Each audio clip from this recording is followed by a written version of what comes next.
Assalamualaikum warahmatullahi wabarakatuh. Perkenalkan, nama Ibu Jarlina, kalian bisa panggil Ibu Lina. Pada pembelajaran hari ini, kita akan membahas materi yang sangat menarik untuk dibahas, materi yang sangat menggemparkan dunia pada saat ini, yakni tentang virus.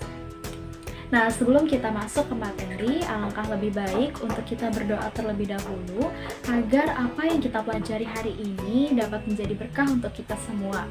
Berdoa dimulai. Berdoa selesai.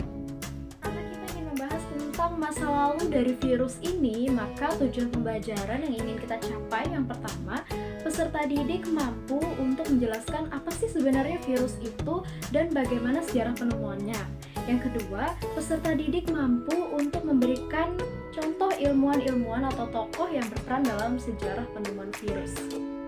Nah, itu tadi adalah tujuan pembelajaran yang ingin kita capai pada pembelajaran kali ini. Pandemi COVID-19 yang berkepanjangan membuat semua kegiatan kita terganggu. Mulai dari kegiatan sosial sampai kegiatan fisik, semuanya harus dilakukan dengan protokol kesehatan yang begitu ketat. Seperti yang telah kita ketahui bersama, COVID-19 ini disebabkan oleh virus. Nah, menarik sekali bukan? Sebenarnya apa sih virus itu? Dan kira-kira bagaimana sih sebenarnya sejarah penemuan dari virus ini? Yuk kita saksikan video pembelajaran tentang virus hari ini. Virus. Apa sih virus itu? Virus berasal dari bahasa Latin virion yang berarti racun. Virus merupakan parasit mikroskopik yang menginfeksi organisme biologis.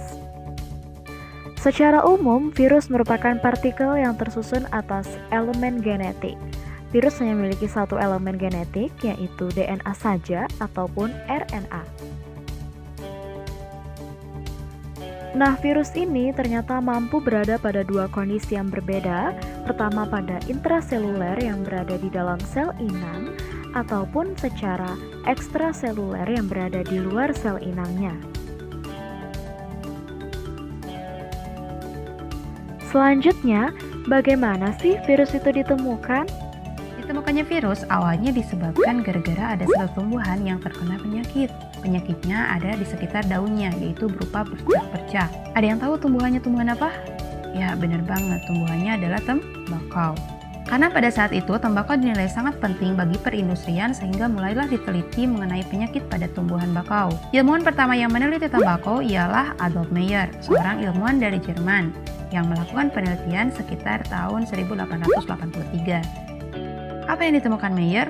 Ternyata Meyer ini dapat menemukan bahwa ia dapat menularkan penyakit dari tanaman tembakau yang mengalami bercak-bercak tadi ke tumbuhan tembakau yang sehat hanya melalui olesan getah yang dioleskan saja.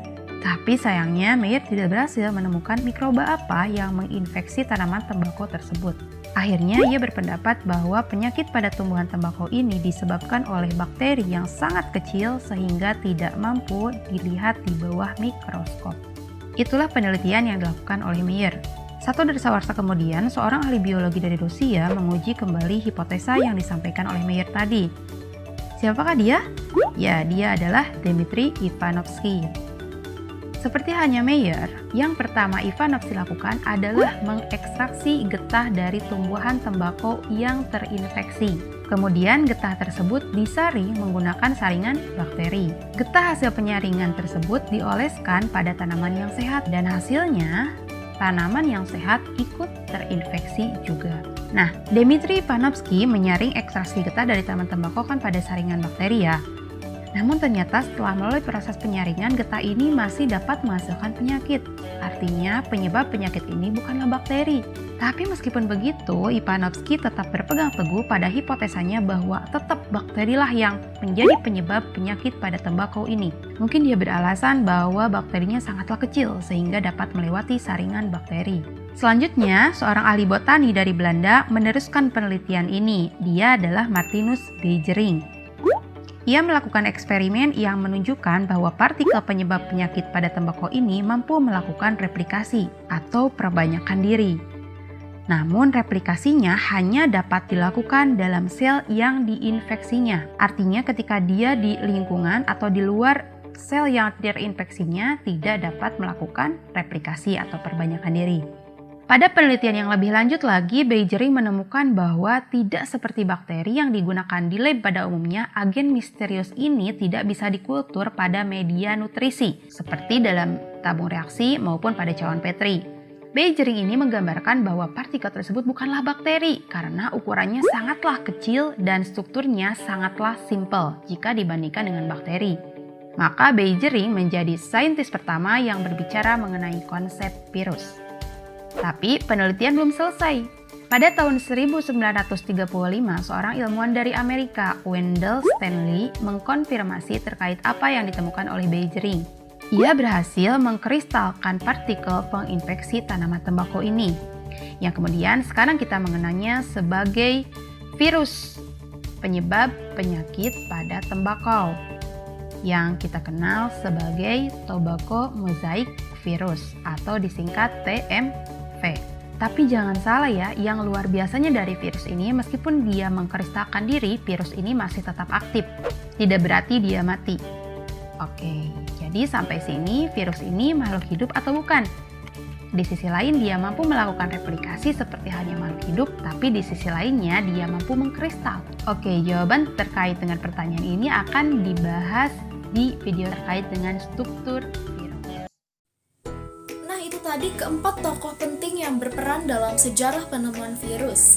Walaupun kita tahu ukuran virus sangatlah kecil, namun ternyata proses sejarah penemuannya begitu panjang. Mungkin itu saja video pembelajaran dari Ibu tentang pengertian virus dan juga sejarah penemuannya. Kurang lebihnya Ibu mohon maaf. Wassalamualaikum warahmatullahi wabarakatuh.